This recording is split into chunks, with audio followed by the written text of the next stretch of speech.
Yep, I can do it. All right, great.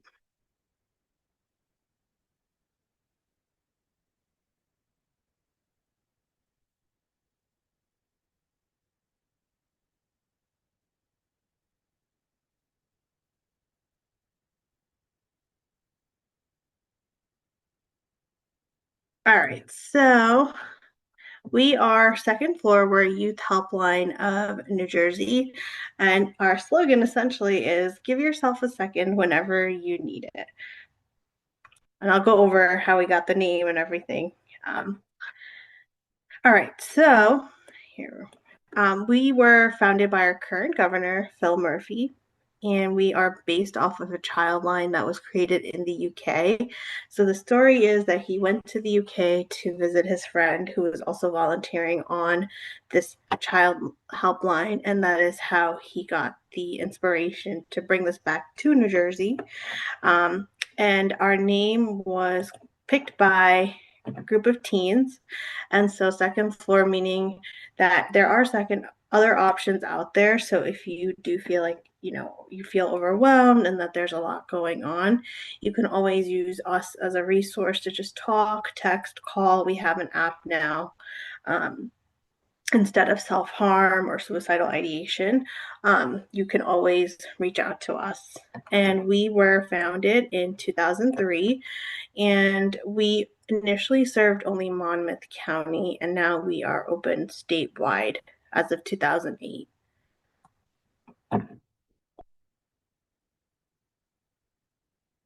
And then, of course, like I said, you can text, talk. We have a website, we have an app, and we're also on social media.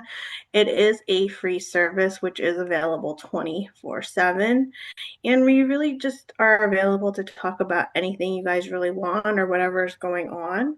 And we've had situations where we just needed to provide additional resources or referrals. Like I said, me and Virginia, we do a lot of outreach. So we are familiar with a lot of resources and referrals, which is also shared with our boss, Trish. And then also we help prevent and aid in suicide prevention, crisis intervention, and provide self harm alternatives. All right. So, since we are a mental health helpline, I want to know what are some healthy ways you guys cope with stress and what are some unhealthy ways to cope. If you guys want, you can put it in the chat or you can just say it aloud. I'll just have to toggle back and forth. Sorry. So I can see it as well.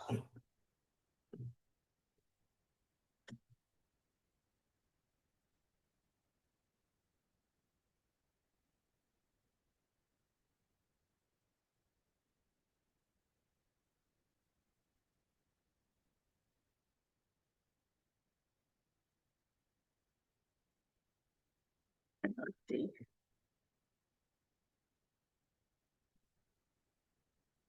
Journaling, that's a really good one. Writing poetry, art, spending time with friends, going on a walk, listening to music, napping. That's a good one. Spending time with your pets.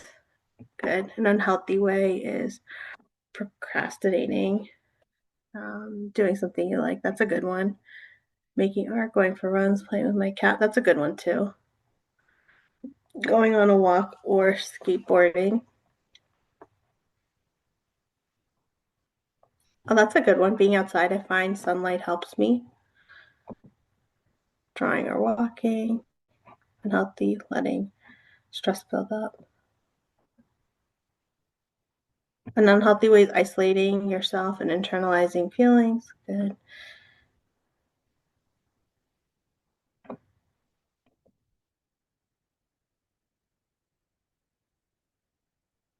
Oh, yeah, sleeping can be unhealthy. That is true. Exercising, that's a good one. That's a healthy one. Avoiding and not addressing your feelings.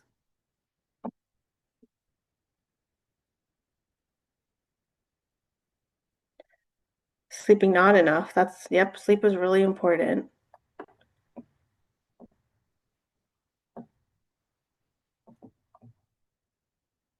All right, I'm going to go back to my presentation. And then of course our services, we are anonymous and confidential. So if you guys choose to utilize our resource, we're not going to go back and tell your parents or, your siblings that you use this. But I will add a caveat. Anyone in New Jersey above the age of 18 is a mandated reporter, and that includes us who are on the hotline or the counselors on the hotline. So we are required by law to report something that is questionable, and that is just the law. The law. And then what we don't do is we don't give out medical and or legal advice. We don't do regular counseling that's scheduled. We don't give out our personal information. Occasionally there are free resources, and within that there are licensed clinicians, but referrals to specifically licensed clinicians, we don't do that. All right. So this is where I take over. Um, so here are some hot topics that we hear a lot from our youth. Um, one is mental health, fear experiencing depression, anxiety, stress, and just want to talk about it and get some feedback on why you might be feeling that way, or just sort of talk about ways to cope. Um, Another one is dating. We have, people call us and ask, this is going on in my relationship. Do you think this is healthy or unhealthy? What are some options here?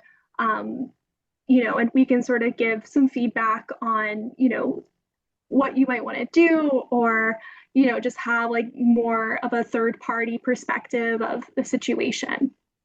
Um, Familial relationships, where, if you're having trouble communicating to someone in your family, talking about how you might feel, that's something that we talk about a lot.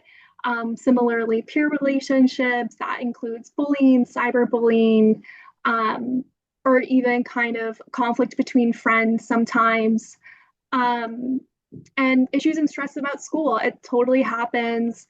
One thing, like, I ask, kids a lot when my outreach events is like, sometimes even the students that are high performing, like, let's say, like, you don't study for a test as much as you thought, and you're used to getting A's, and, you get a C or a D, and that's, can be kind of shocking, I think, to get like a first bad grade, or to just get, some academic feedback you weren't expecting. And, you can talk to us about like, what should I do? Is this okay? And just sort of like help process, what's going on? What are my options? Who can I talk to? Something along those lines, absolutely, is something we can cover. So our staff that we have, second floor, we have trained support counselors. They undergo 40 hours of training, so they're equipped to talk to you about whatever is going on in your life. They also attend quarterly meetings, so they keep up with their training, new trends about mental health. And, there's also outreach like Renew and I, who are more in the community trying to spread this message. We find that's like half the battle is making sure, people know that this free resource does exist, and they can, call us, text us, go online and message us. We're really, really accessible to you guys. Yeah, so then I wanted to include like a way that you can volunteer with us as youth support. So the easiest way to volunteer with us and support your peers is on the app. There's a community board that we have. People will anonymously, write something that's going on in their life, and Second Floor will always respond to that inquiry. But it's also really helpful to have peers, chime in and say like, hey, like, I support you. I hope you're okay. And just like send positive messages, even just like a reaction. So imagine if you were someone writing something going on in your life that was really stressful, and then there's, you can see there's other kids in New Jersey saying like, hey, I don't know your identity or who you are, but I hope you're okay. It's really, I think meaningful way to support peers.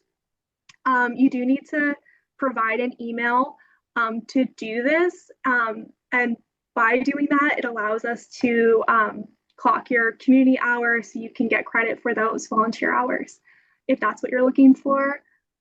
You can also be a second floor host and try to like put something together like talent show or um, a, a big a, a bake sale or whatever you want to raise some funds and help spread this message of support.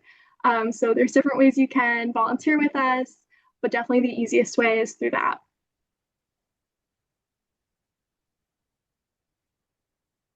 Yeah, and we also do, these are kind of like the different organization types of organizations that we work with. Renu and I, a lot of times are going to schools or universities and tabling at events there, resource fairs. There's also local agencies, federal agencies, even um, mental health professionals and organizations in that route and other nonprofits who we work with. So we're really all over. We're often trying to, you know, be at these fairs, just kind of like meet as many people as we can so you guys know that we're here for you guys and uh, are here to help. And then we also just wanted to add, um, some quick numbers available. New Jersey Mental Health Cares, which is free emotional support from trained staff, which is also multilingual services.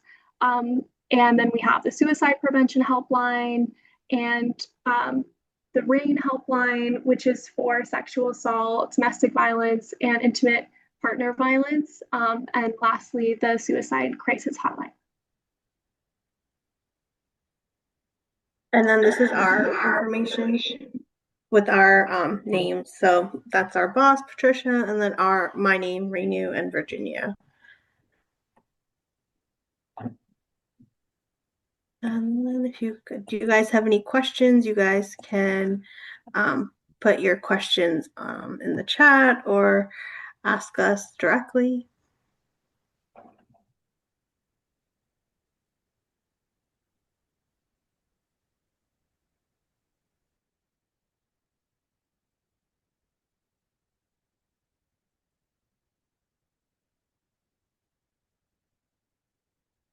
One thing that I noticed in the chat is like when you guys were talking about healthy habits and unhealthy habits, sleep came up for both sides, for healthy and unhealthy. And I think that's a great example of how like sometimes it can be confusing what is healthy and what's not healthy. And there's these like fine, maybe less than finite lines about where you know what's okay and what's not. And like that's one of the reasons I think it's really important to, have a helpline that's not necessarily crisis, where you can, it's not about being at like the end of your rope. It's about kind of coming to a situation that you're just not sure about or that's bothering you. And having something available to provide like preventative care so it doesn't get to a crisis. Um, so I really love that, we could see that example right in the chat.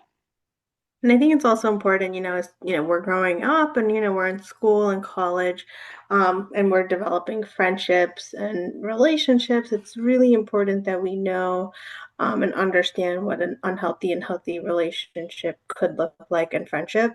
I just want to put the statistic out there. So 1 in 3 women have experienced some form of domestic violence or sexual violence in their life. So, and that includes, anyone under the age of 18 too. So just alone, probably half of us at some point have experienced some sort of a toxic relationship or an unhealthy relationship. And I know that, growing up in a South Asian household relationships did not exist. We were not allowed to date.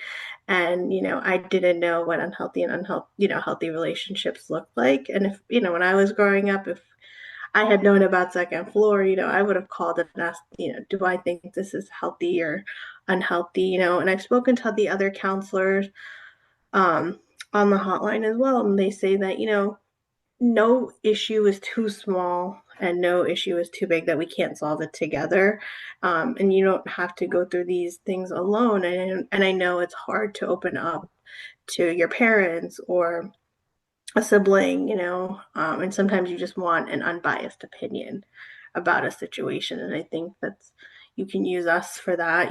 We are not going to ask you your name or your phone number and your credit card number, none of that. It's, if you want to call and you just want to vent and be like, this is what's happening, and then just go off, that's okay too, and sometimes just getting it off of your chest is the only thing that is really needed, and you feel better.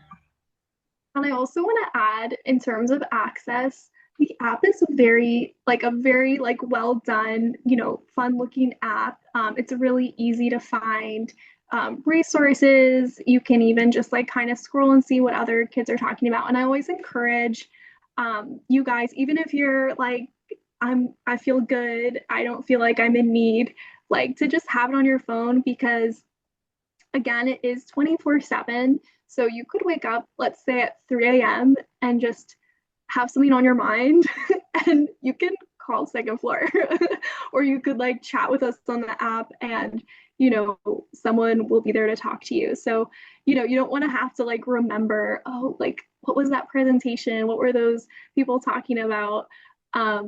It's if you just have it on your phone, it's there ready for you. So I always encourage you guys to just have it in case.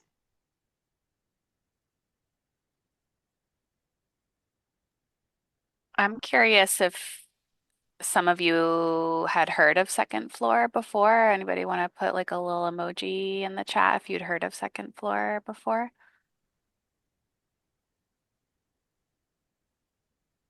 Oh, that's good. That some people knew. Oh, a lot of us. Awesome.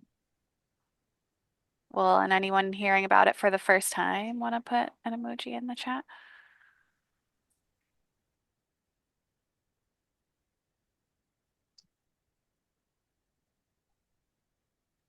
Awesome. I would love to hear that so many of you knew about it and happy to share if this was your first time hearing about it too.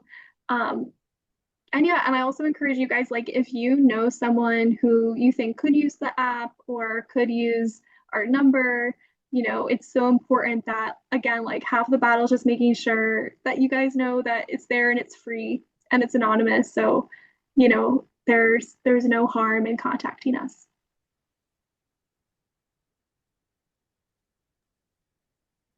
Yeah, I love the suggestion just to like download it on your phone. And a lot of what we're going to be talking about this summer is what resources are available. Second floor is unique to young people in New Jersey, which I think is really awesome. And you can interact with your peers. You could talk to a therapist on there who's unbiased, like Second Floor was sharing. So this is definitely one of those resources that you can reach out to, or that I know a lot of you care a lot about your friends, so encouraging your friends to also download it on their phone, just in case there's something that, it's good to have resources for when you need it. Exactly.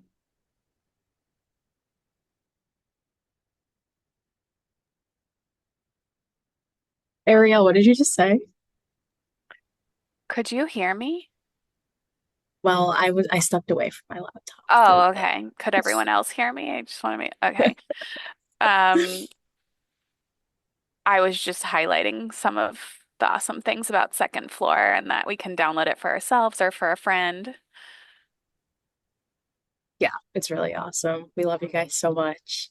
Thank you so much for providing your resources. Does anyone have any questions, comments?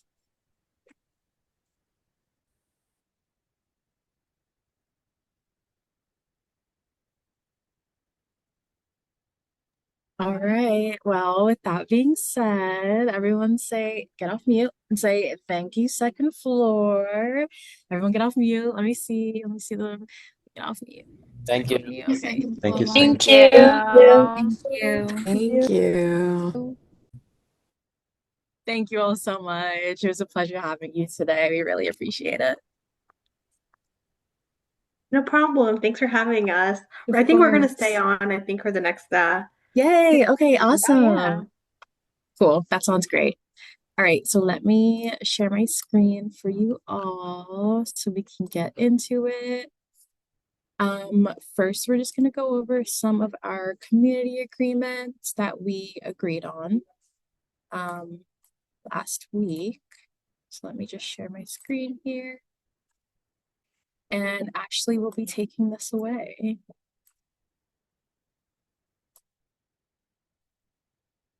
Everyone can see this, right? Cool. All right, Ashley. Sorry, I'm just trying to like zoom in, so hold on. There we go. All right, so if you guys remember from last week, we did like a little assignment on a community agreements, and those are all of like the things that we expect out of a group to make sure that it's functional, it serves everybody, not just a select few. And based off of all of those answers, we took what you guys valued the most and we put it all into one big list. So first, it is I agree to be present and participate in the digital environment to the same standard as a physical environment. This is including participating when called on, listening attentively, and minimizing distractions. Next, we have I agree to express my needs, take breaks, and care for myself. I agree to not yuck someone's yum, which basically means I will be respectful when giving criticism or constructive feedback. We do a lot of discussions here. A lot of people have like their own opinions or perceptions of things, so it's really important that we remain respectful of everybody. And it's okay to disagree, but we have to be very respectful. Next, we have I agree that if I or my peers are having a mental health related crisis, reach out to a facilitator or a trusted adult. Just to reiterate, any of us from the NJAAP and Tiffany, we're all here to talk to you if you need any help. I agree to have an open-minded attitude. I agree to make the space inclusive, safe, and non-judgmental. New Jersey has a lot of diversity, and I'm sure within just this group of 20-something people, there's already a lot of diversity. So it's really important to us that everybody feels safe to be in this group and feels included and non-judged.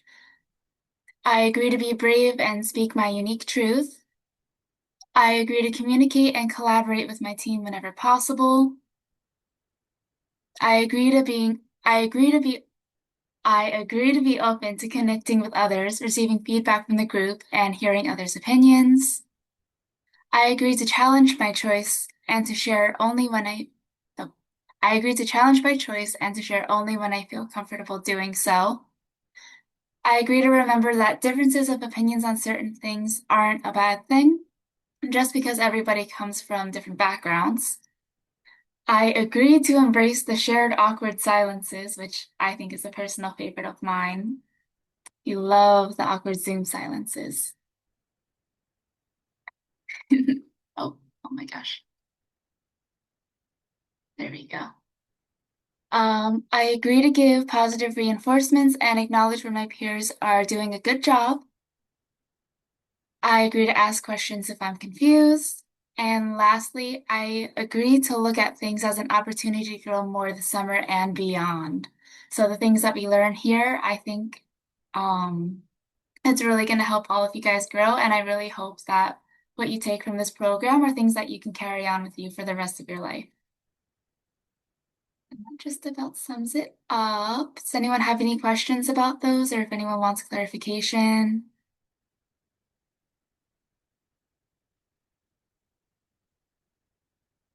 Thanks, Ashley. If Okay. we all agree to these, can we put something in the chat? Maybe an animal or something? I don't know. Just if you agree, put an animal in the chat. I'll put a goose. Oh, I see lots of dogs. Love the cat, Isaac. Oh yeah, I didn't realize Zooms had so many animals, so many different animals on here. This is nice. Yay, awesome. Love the caterpillar. Ariel, that is not an animal. Awesome. All right, cool. All right. Since we agreed on that, let's get into, wait, everyone can hear me, right? Good. Okay. Let's get into today's agenda. So we already discussed our agreements. We're gonna have a quick little discussion, talk about safe messaging, online safety, and content creation. So we're gonna break you up into some small group. Actually, Ashley, do you want to do this one while I break everybody up into groups? Of course. So the activity that we're doing today is we're all going to break up into some little breakout groups and we're just going to discuss a couple of like the prompts that we have here. So we would just want to figure out from you guys, like, what are your thoughts and feedbacks on the campaign materials that you guys have reviewed? Why do you think it's important to share stories about our mental health? Why is it hard to share stories about mental health? And how can you share your story about mental health in your school or community? All right, awesome. Thank you. And we'll also put these in the chat. So I will open up the rooms for you all and you can head on over. And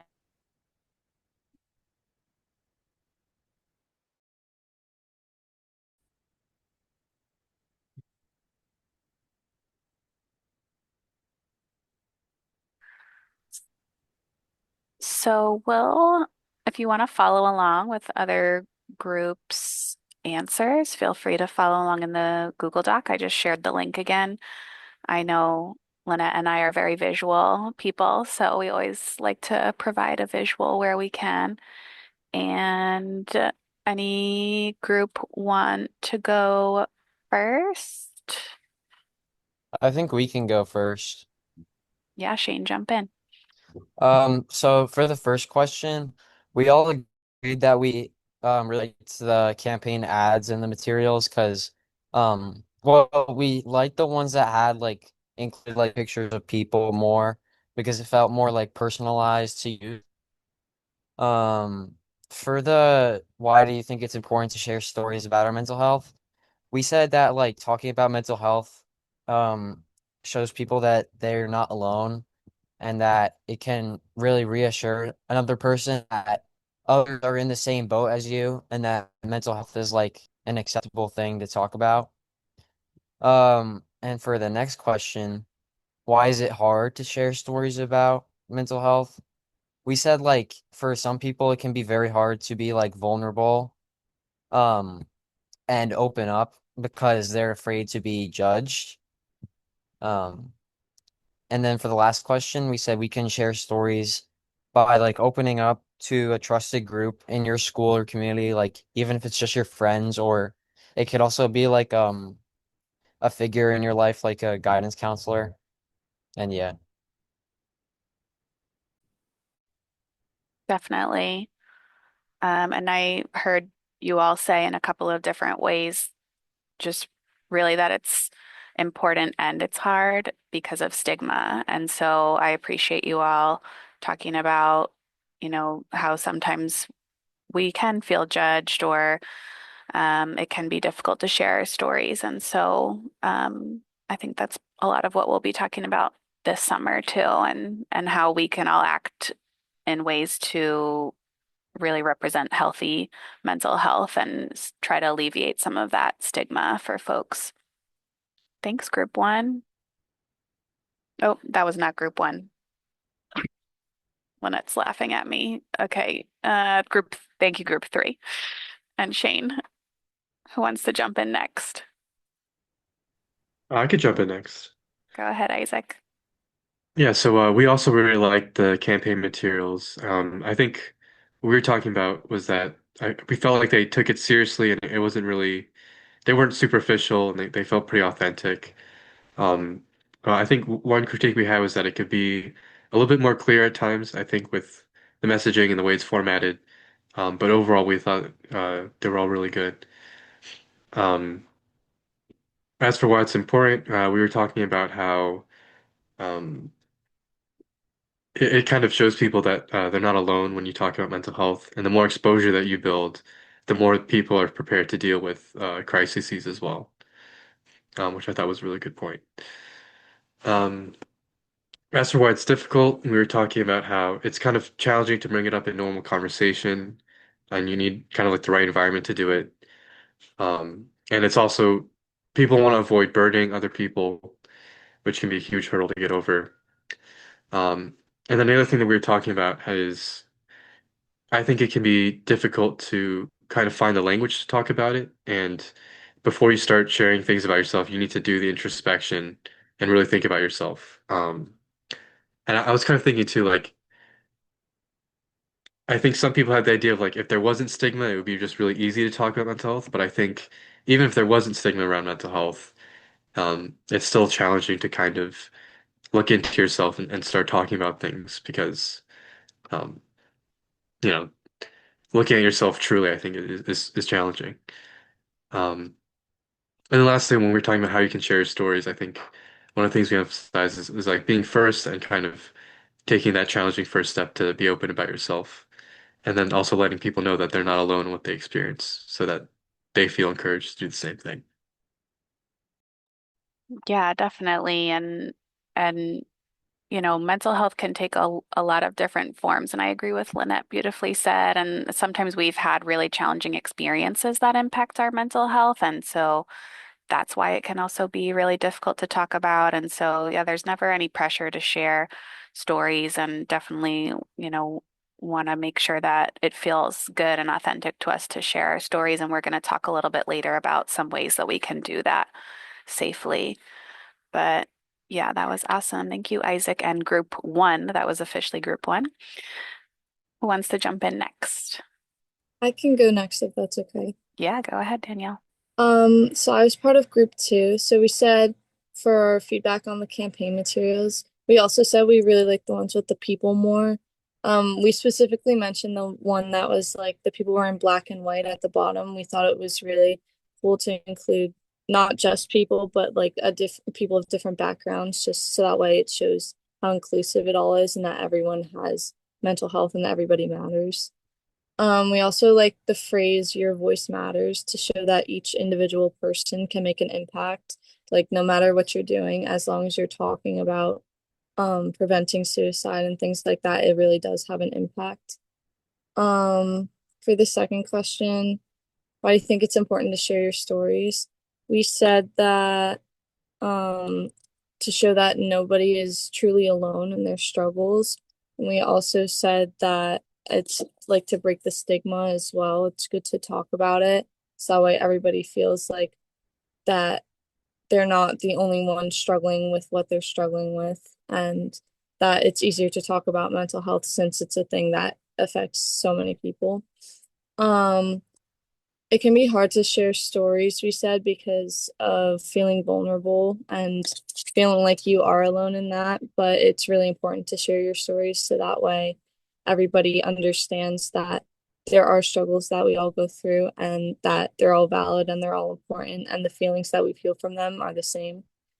Um, and in our schools or communities, we mentioned specifically like in school, like how you could have like almost like social groups where I know in my school, like we have like social groups where we can talk about like the things that we're going through in our life, like our struggles while playing like board games or something that just helps us socialize as well. And it kind of just flows like a regular conversation. Or even like after school clubs. My school also has a club called the Thrive Club, and it's a mental health based club, and we talk about all different things from mental health to addictions to abuse and all that kind of stuff. So yeah.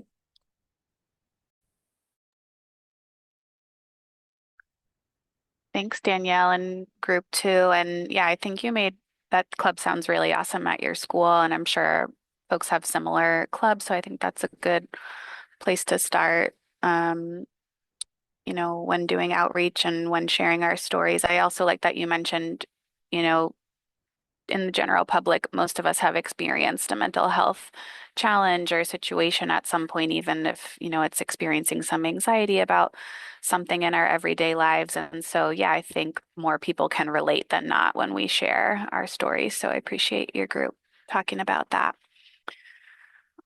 All right. Two groups left. Looks like group 4 and group 5. I can go next. For group 4.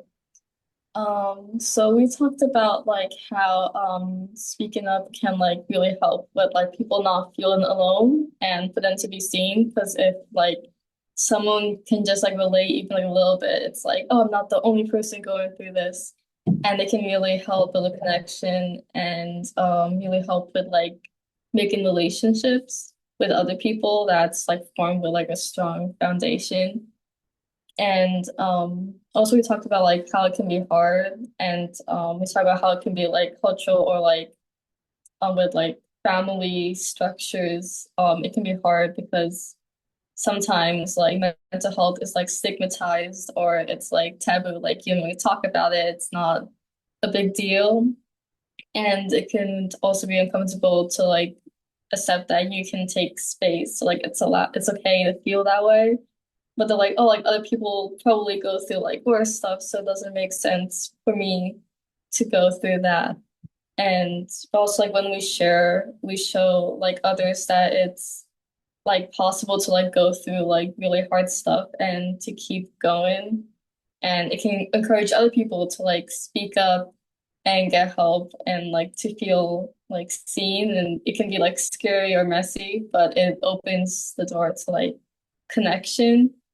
And like the more we speak, it normalizes these kind of conversations, and that can really help as a community. Yeah, so many people go through messy periods in their lives, and it's okay to normalize that. So I really like how you said that, Jam. And yeah, thanks so much, Group 4. Really important points. I'm group 5, so if you want, I can start. Mm-hmm. Jump in. Um, we love the campaign. We thought that it helped us a lot, and well, I'm trying to read it. We thought the campaign materials were very useful, helpful, and interactive. Um, we thought that they were inclusive and full of resources. We feel like it's hard to open up about mental health because you never know what the other person is going through, or you don't know what they're thinking about, what their story is. You don't know how other people are going to react about your mental health in general. It's important to share these stories because it doesn't only help you understand, but it helps um, your peers and other people around you understand and make them feel more comfortable that they aren't alone in the situations that they are in. Um, we can share our stories by posters in your school, around your town, peer involvement, and talking with counselors and participating in discussion groups. And that's what our group thought. Thanks, Sarah. And Group 5, yeah, I think what you shared, that sharing our story can also lead to connection, is also really important because, similar to what we've been talking about, often people really can connect when we're vulnerable and when we share about ourselves. So it can actually help us connect with people. Um, so yeah, sounds like you all had some really awesome discussion. Um, Lynette, Ashley, anything else before and this will connect to what we're going to talk about later on, because we're going to talk about making like social media content. And we're going to take a break now. So, Lynette and Ashley, anything else to add before we head to break? Okay, awesome. And then Group 1, just really briefly, if you wouldn't mind at some point putting in the Google Doc which messages you felt could be more clear and direct for the campaign, because this is a good time for us to make those changes or just help make it clearer. So we just appreciate your feedback on that. And just thanks to everyone for all of the feedback. And we're glad to hear that you all really like it and think that it's helpful material. So that's great.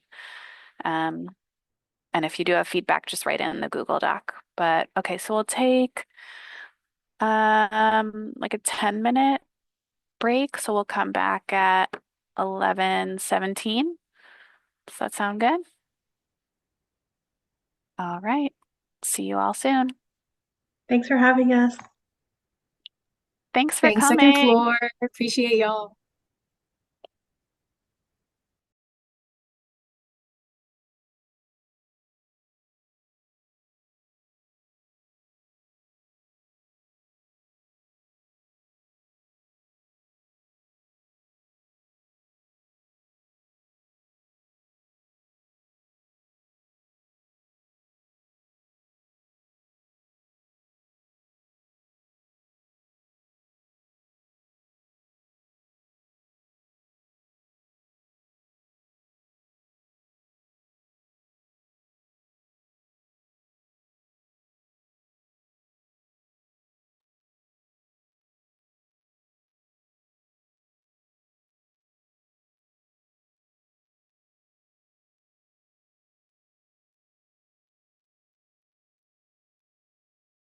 Wait.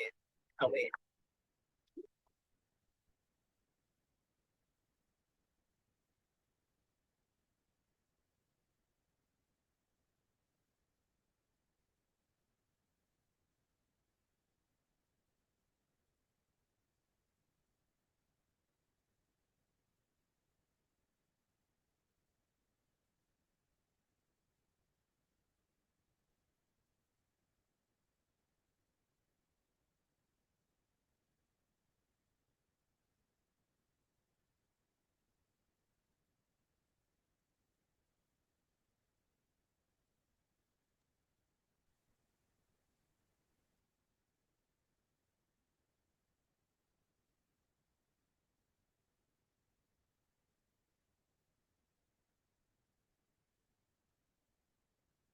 You good, everyone? Is everyone here? Oh, yeah. Okay, cool.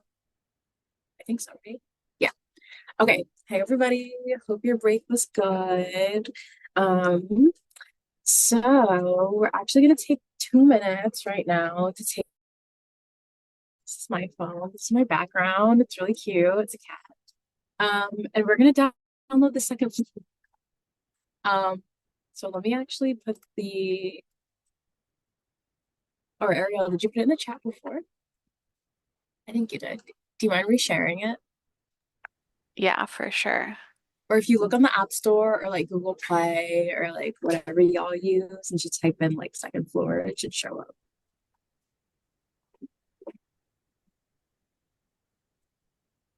And when you're done, you can send a green heart in the chat. And the link to download is in the chat.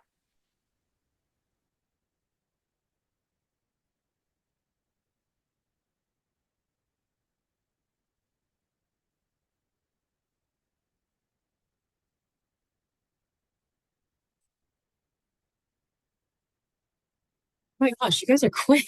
What the heck? Okay, beautiful. Beautiful, beautiful, beautiful. I think you have to make an account. I'm actually making one right now too. Oh no, you don't. Okay, cool. That's actually better. Okay, beautiful.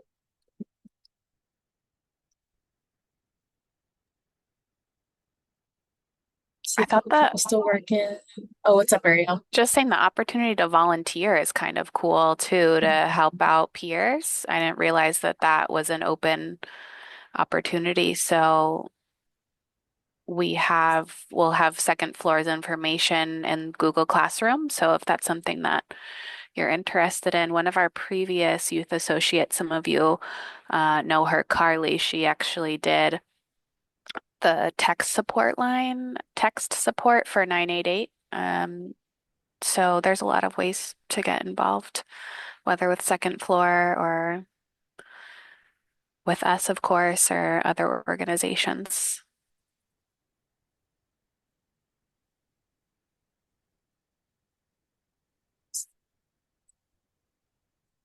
Carrie, I'm just going to share my screen, but you can start whenever you're ready.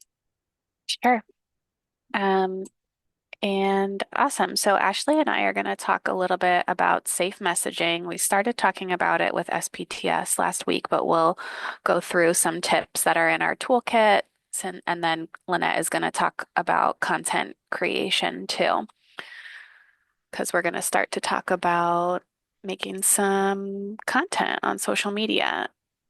So I'm going to share the toolkit in the chat again, and we actually have a whole safe messaging section on our website, so you can feel free to follow along there or on the slides. Um, and Ashley, I'll get it started, and then you want to jump in? Yeah, sounds good. Awesome.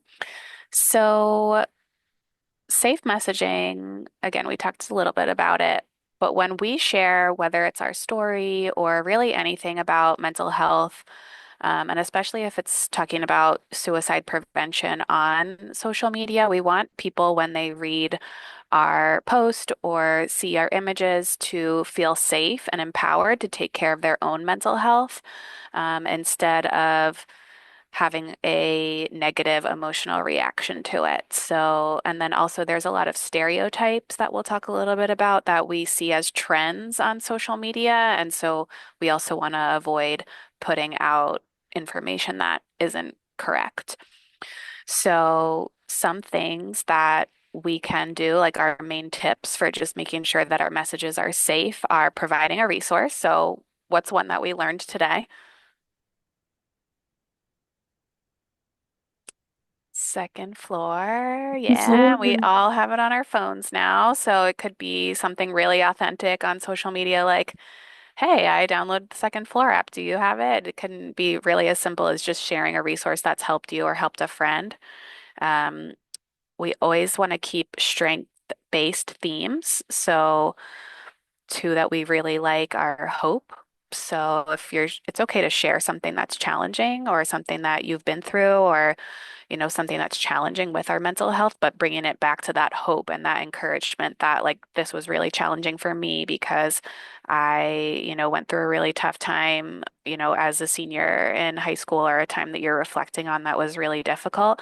But as long as you bring it back to, and I wound up, finding a new group of friends that I really felt like understood me, or making some new connections, or um, talking to my guidance counselor who became a really strong support for me. Um, and so promoting those coping skills and protective factors that we were talking about with SPTS. And I know a lot of you shared, earlier today when Second Floor asked, like journaling, art, going outside on a walk, but also like getting involved in an activity at school, like Danielle was mentioning the club at her school. Um, Talking to a trusted adult, all of those protective factors that we were chatting about, over the past 2 weeks. And we just want to avoid harmful and unsafe language, and we'll get a little bit more into that. But essentially, we want to raise awareness, reduce stigma, and share information in a way that's not triggering to other people. So I'll pause and just see if anyone has any questions before we move on. But does that make sense? Go ahead and put an emoji in the chat if you're with us so far about being safe, talking about mental health on social media. Awesome. I love these. The karate outfit. All right. Well, I think we're ready for the next slide.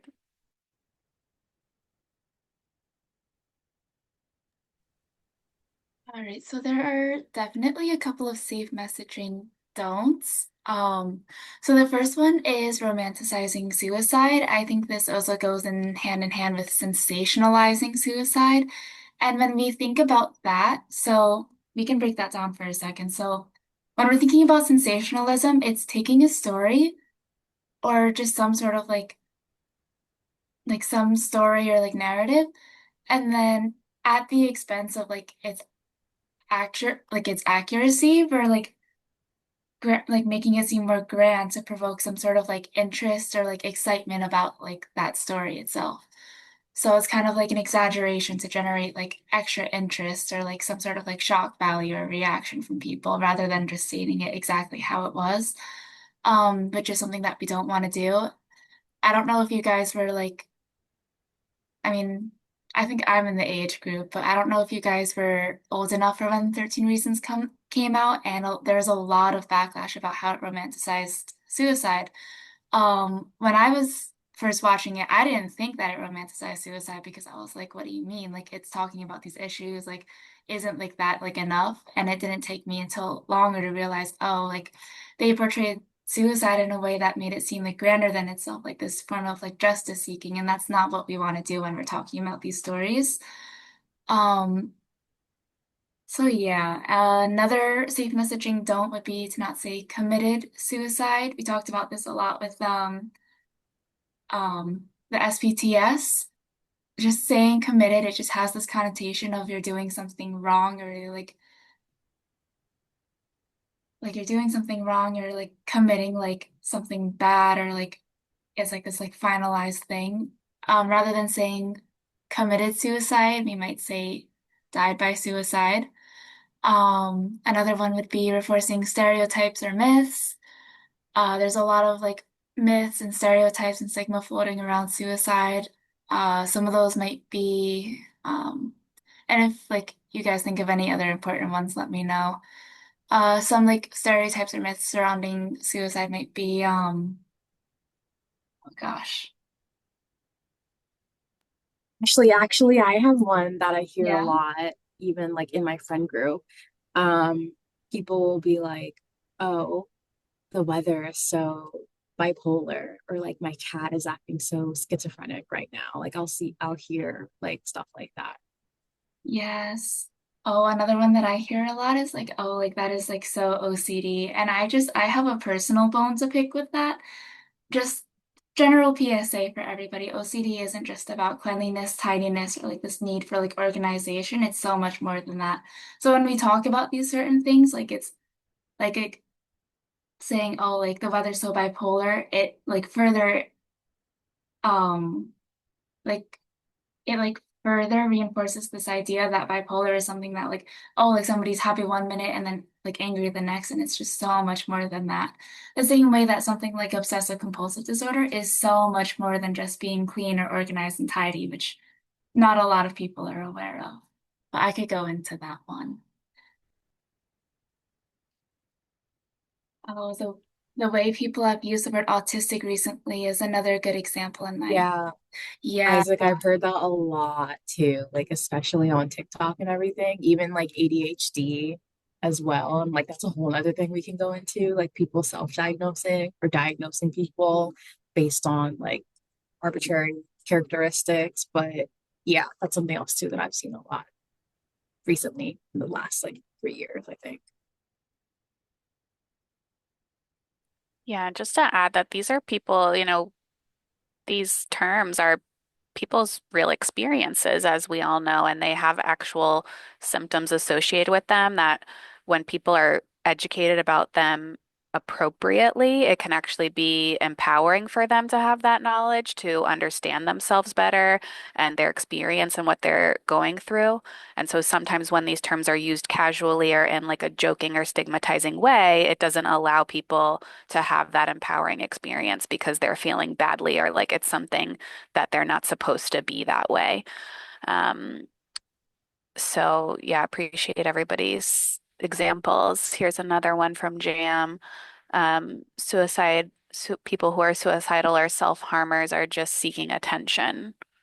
Yeah, I hear that. I still hear that one a lot, which never made sense to me growing up because I always thought if someone feels that way, don't they warrant attention? Um, but yeah, we know that that's like a really harmful thing to like be throwing around. Like it's not just, uh, Um, SPTS also talked about KMS. And yeah, so it's like at the slightest little thing that feels difficult or challenging, people just are like KMS. And to the point here that it says there's no single cause. A really nice analogy that I've heard is um, often when there's a suicide or an attempt, it's like a glass of water, and that glass starts empty, and then over the course of that person's life or different experiences or a challenging time, a drop of water keeps getting put into that glass of water, and when somebody is in that type of emotional pain, it's usually there's like those last couple of drops of water. There's not just one cause. It wasn't just that they were bullied in school, or it wasn't just that they went through a really challenging time. Those could be, you know, prominent reasons, but there's never just one single cause. And so I think when we're talking about suicide and mental health challenges, it's good to look at it from that larger perspective of it wasn't just that one thing, though certainly some things can contribute more than others. But I like that glass of water analogy. So I hope it can be helpful for others.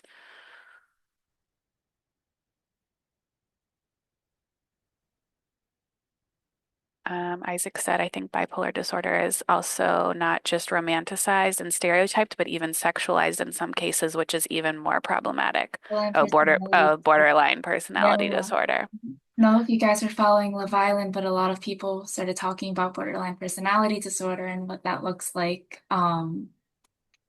I agree. BPD is definitely romanticized in a lot of media. A lot of mental health disorders are romanticized, exploited, or sensationalized in media. I did an entire class about it in college and just pointing out the ways that it might be accurate, but also not accurate. I just think it's really good to just like see like those things out in media and just be aware of like how that might be like altering our perception of these different like disorders and experiences like within ourselves. And whether that and just taking like into account like, oh, like I've seen like all of these examples of this like in the media, but like how am I going to choose to like think about this? Like, am I going to base it off of something that's supposed to be entertain like meant for like entertainment value, or am I going to actually like dig deeper and see like what is this actually about?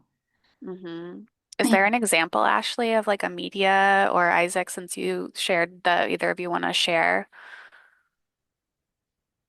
A lot of people were throwing around that Huda might have borderline personality disorder, just like this constant like pervasive fear of like this underlining pervasive fear of like abandonment, but also it like expressing itself in like rage and like vindictiveness and almost like manipulativeness. And not having like a stable sense of like identity or like a sense of self and like who I am and being grounded in that. Um, a lot of people were throwing that around, but not in a way that opened up like a candid discussion about mental health.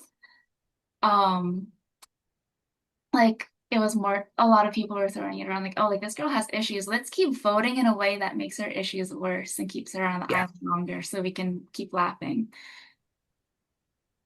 And I don't know if you guys know about like the manic pixie dream girl Oh, a trope, but that's like another one that's oftentimes correlated with borderline personality disorder. Like if you've ever seen oh my God, what is that movie with Zoe Deschanel?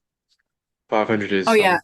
yeah, 500 Days of Summer. Yeah, or like Scott Pilgrim versus the World, things even. Different like movies and shows like that exemplify like women in that sphere. And like that's the other thing too. Like men can also have BPD. Jam, yeah, absolutely. Quinn is absolutely, yeah, she's like the poster girl for like BPD and very romanticized. And, impulsivity, that can be a warning sign, right? That's something that, like, if we see that in a friend or a peer, we'd want to take seriously if we notice that their behavior is changing and, more impulsive behavior. But it's really can sometimes be like an unconscious call for help that they're really struggling. And so bringing that, compassion to those rather than calling out people, whether it's a celebrity or not, on, what we think their mental health diagnosis is, it just all sounds not very kind at the end of the day, and that these are people's real experiences, like we were talking about earlier. Um, really good conversation. We'll leave a pause here if anybody wants to jump in with another example or has any questions.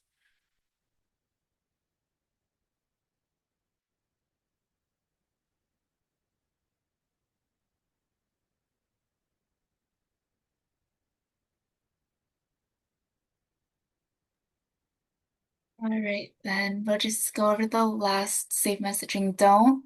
And this is just don't share graphic details. Um, Sharing graphic details about like these sorts of events can be really jarring to people. It brings up a lot of really bad emotions. Yeah, and people don't need to know methods, locations. If somebody in the community dies, that's often private information.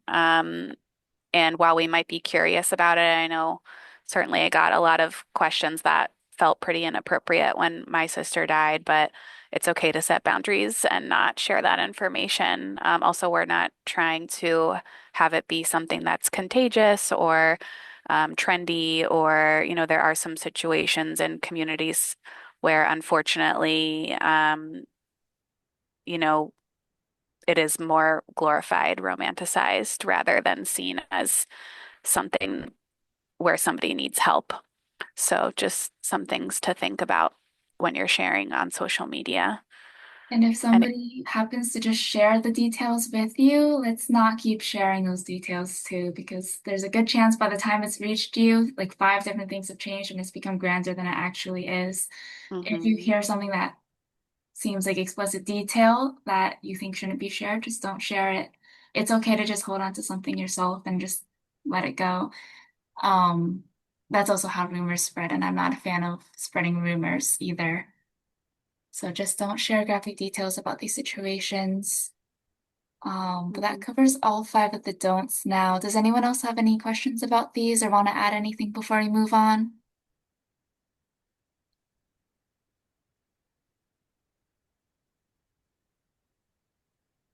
So for safe messaging do's, we've talked a lot about these on the next slide. And so can everybody write in the chat, like take a second look at these, but think about something that you would do if you were going to make a social media post. How would you utilize one of these safe messaging do's, whether it's a resource that you would share, an encouraging or hopeful message, um, a direct term, maybe something new that you learned today that you should or should not include. Um, and then, citing credible sources, that is really just saying, as I'm sure a lot of you do in school, you just want to make sure that the information is from, a .org or a .edu or a foundation, like some of the examples that we share throughout this course and this program. That's like a reliable mental health organization and suicide prevention organization. And we will have a bunch of those on Google Classroom too for you to utilize. But yeah, go ahead and take a minute to look at these and then write in the chat anything that you think you would use for safe messaging. It can just be one example.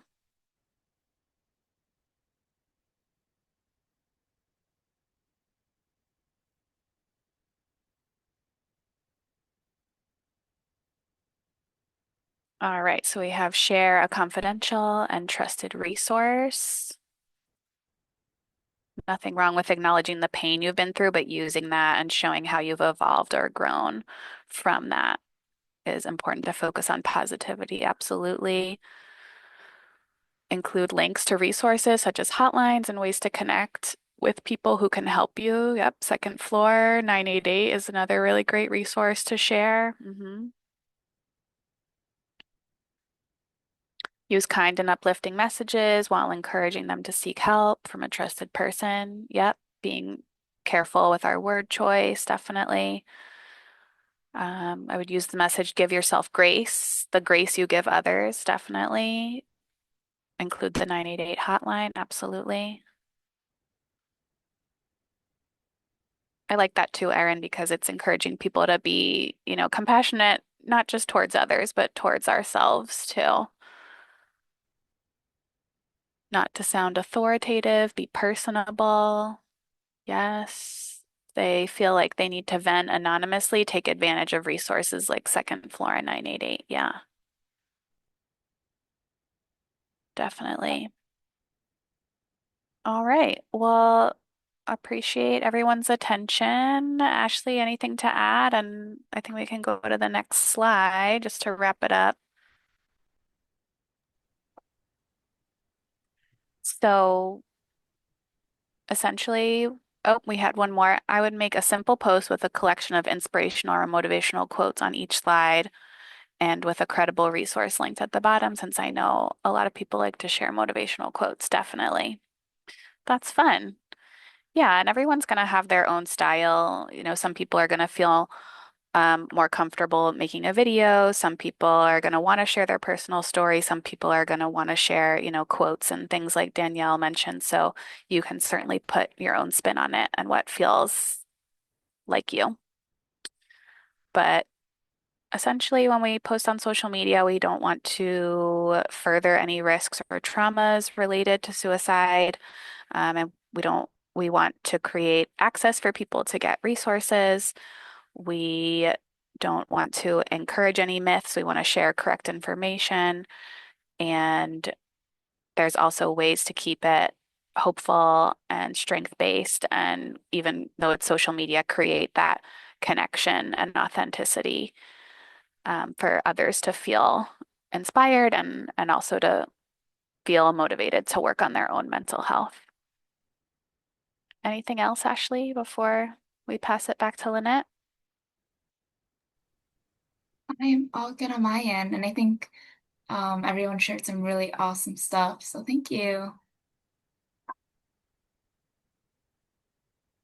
And if you're ever not sure if it's a safe message or not, that's what we're here for, to take a look and help you craft your story or craft a post that you might want to share with some information. All right. Thank you, Ashley and Eric. Appreciate y'all. I don't know if we have time to take a break, but I know that was like really heavy for you all. So we can all take one big deep breath in on three. One, two, three. I don't see a lot of people breathing. And then one out to ground yourself. I know that was a lot. So let's take like a 3-minute break if that's cool with everyone. We'll reconvene at 11:46. How's that? Good? Cool.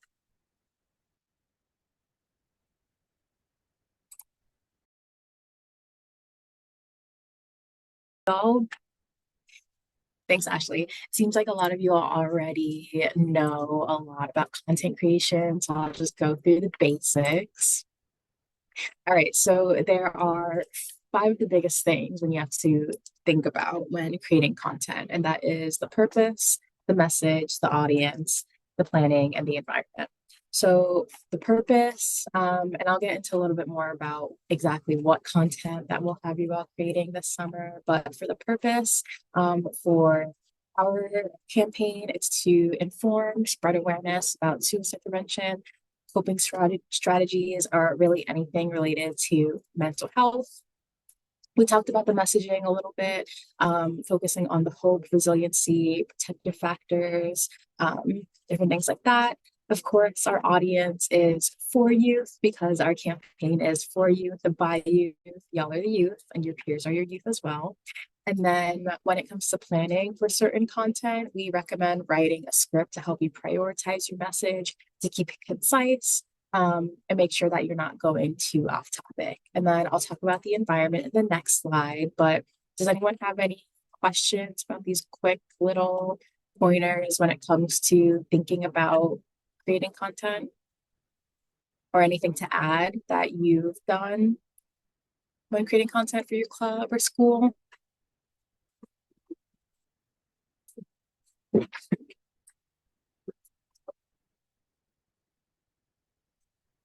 All right.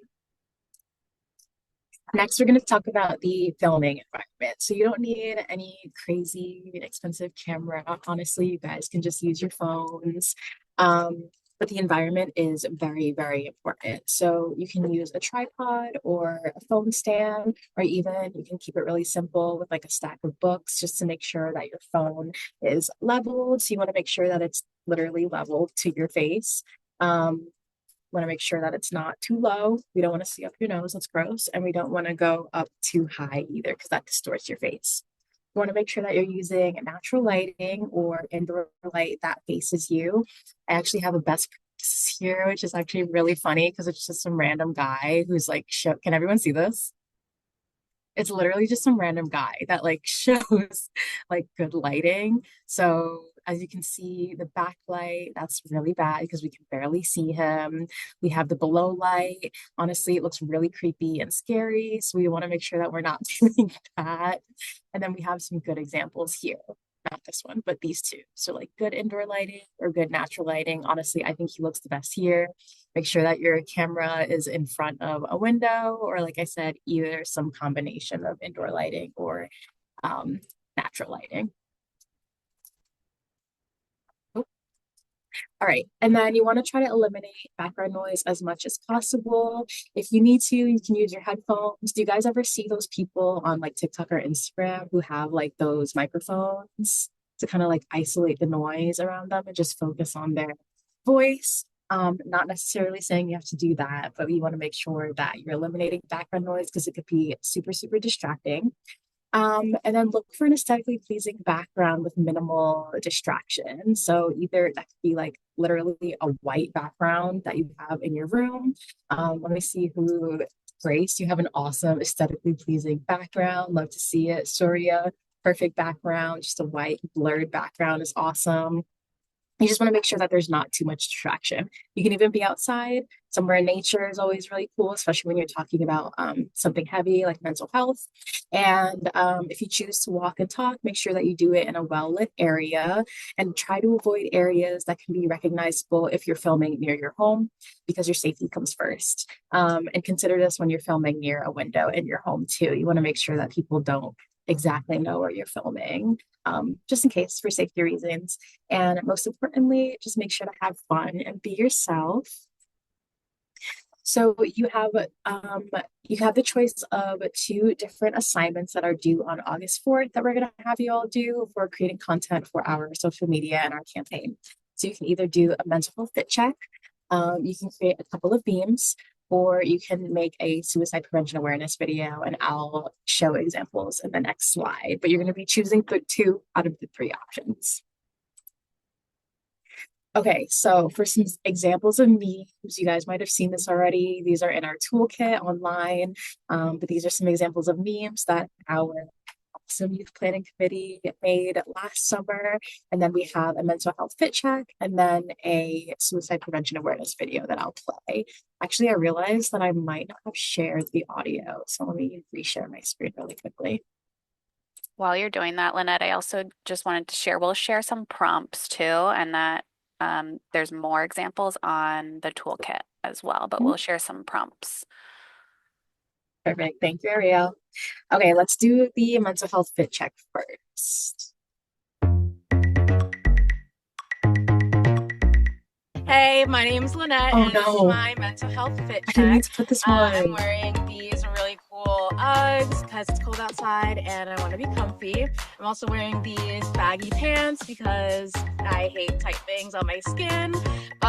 And I'm also wearing this sweater, which is really comfy. I put this on today because I was a little scared about coming out here today, and this makes me feel just really warm, really safe. I also have my Prevent Suicide NJ hat because preventing suicide for youth across New Jersey is really important to me. And I also have my fidget toy here, which helps me feel balanced and grounded when a lot of things are happening.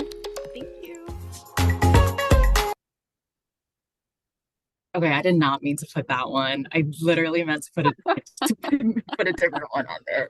Sarah had one that was really, really good, and I wanted to add that one, but I don't know what happened. Okay, anyways. Then we have a different video for just general suicide prevention awareness. So I'll play this one too. Hi, my name is Akancha Zabani, and today I'll be talking about why mental health is important to me.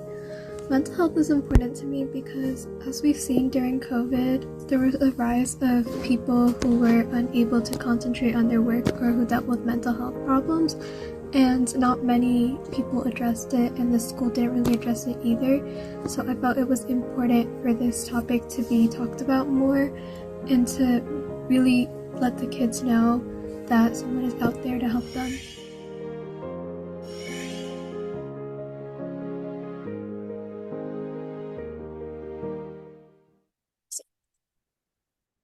All right, and that was Akansha, who's actually here today. Hi, Akansha. Thanks for letting us use your video. We appreciate it. Okay, and if you are, and like Ariel said, we're gonna have different examples and prompts that we will be able to provide for you all. So if you are uncomfy with some of these, like if you don't want to have your face in camera or if you don't want to talk, I actually added some examples that I found on TikTok. So I'll just play these really quickly. Oh no. Okay, well, let me see if I can do the other one.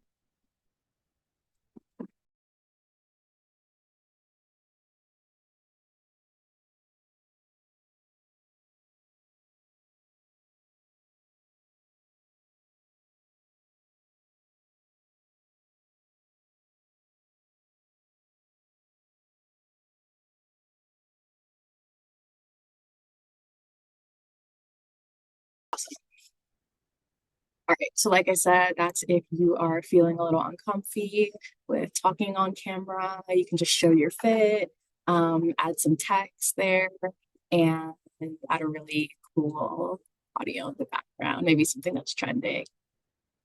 Any questions about the mental health fit check? We'll also provide more examples, like I said, or any questions about any of the content in general. If you're all good, can I get a thumbs up? And if you have any questions, you can add it in the chat too. Oh, I see a question. Oh no, I see a thumbs up. Okay. All right, and next we can go into video editing. So this can be done in your phone or your camera app, or you can do an external application. I like to use Canva. I've used CapCut before, and honestly, I don't like it too much, but I know like some people prefer it. And then when it comes to video editing, it's important to think about if you want your content to be long form or short form, and if you want multiple cuts in between. So for you all personally, and you can answer this question in the chat, do you like to watch videos where it's just taken in one shot, it's just back to back to back?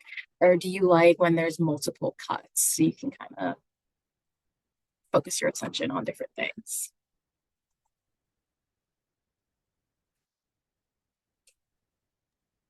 And Lynette, we're just about at time. So Oh I my think God, I didn't after realize. this, yeah, we can wrap up for today with the reminders, but I Perfect. believe that the speakers next week won't take the whole time so we can jump in.